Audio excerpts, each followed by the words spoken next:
بسم الله الرحمن الرحيم. أسبوع القدس العالمي هو محطة انطلاق وتذكير بأن القدس ينبغي أن تبقى حاضرة في قلوب أبناء هذه الأمة. أسبوع القدس العالمي يأتي طبعا في ذكرى الإسراء والمعراج ليقول للأمة هذا المكان الذي اختاره الحق سبحانه وتعالى لكي يكون مكان عروج نبيه صلى الله عليه وسلم إلى السماء، مغتصب من الأراذل ومن المعتدين.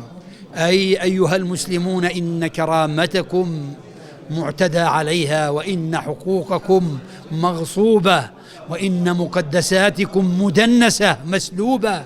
ينبغي أن تتحركوا وأن تتفاعلوا.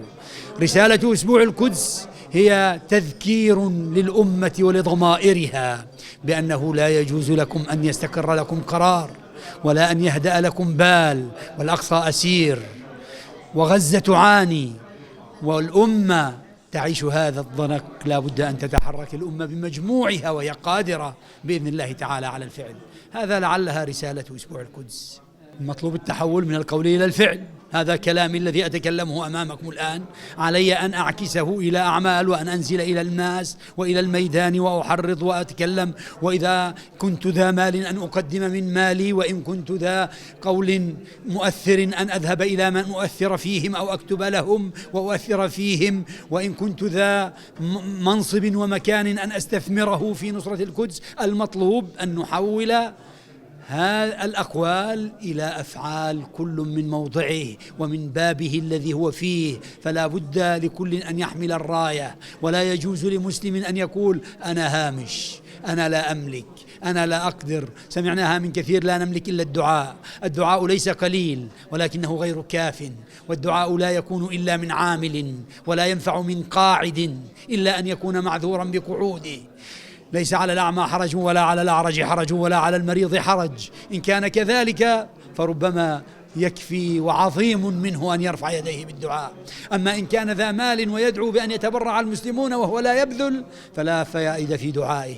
وإن كان ذا قلم وهو يدعو المسلمين لأن يبذلوا ويكتبوا وهو لا يكتب فلا خير في ذلك. وإن كان ذا قوة عسكرية وذا جيش وذا سلطان وهو لا يحركه فلا يكفي منه الدعاء. إذن لا بد أن نحول أقوالنا إلى أفعال. لا بد اليوم من الحالة العملية أن يكون أسبوع القدس محرض على إيجاد جيش القدس في الأمة. نحن طوفان الأقصى رغم تشكيك الخائرين والخائبين منحنا رسالة بأن أمتنا قوية، وأن فئة صغيرة منها لما استعدت قضت مضاجع عدو يتمتع بقوة عظيمة كبيرة في الدنيا. ولكن هذه الفئة لما أخذت على عاتقها الإعداد بعد التوكل أو مع التوكل إلى الله على الله سبحانه وتعالى أنجزت. وهذه رسالة إلى كل فئات الأمة أن تعمل كل في بابه.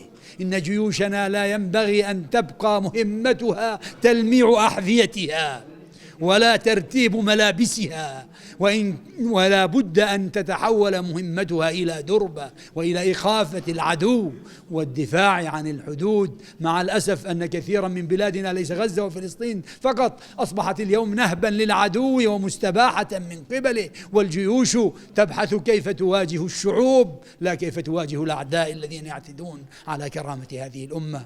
اليوم المطلوب الكثير، وأسبوع القدس هو فتيل تحريك ونداء في الأمة وصرخة علماء ومؤثرين وصادقين وساسة لكي تتحرك عسى أن تنجز وتثمر بإذن الله تعالى. لا طبعا، هي لماذا قامت معركة غزة؟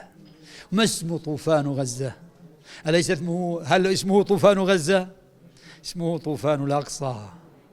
المعركة واحدة، والمراد لدى هذا العدو أن يدمر إمكاناتنا وقدراتنا ويهد نفوسنا ويثبط صادق. ولكن حاشا، فقد رأينا وما زلنا نرى ثبات أهل غزة الذين يستحقون من هذه الأمة كل مؤازرة ودعم.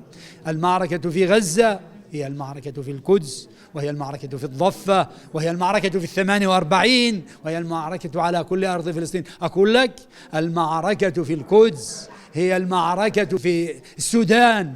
من الذي يحرك هؤلاء؟ هي محاولة تجزئة الصومال، هي محاولة النيل من كل بلادنا، هي الضرب في لبنان وفي وفي سوريا وفي العراق وفي إيران وفي اليمن وفي كله، هذا كله عدوان واحد وهي معركة واحدة. ينبغي أن نتنبه إلى حقيقة هذا العدو ونعرف كيف نواجهه.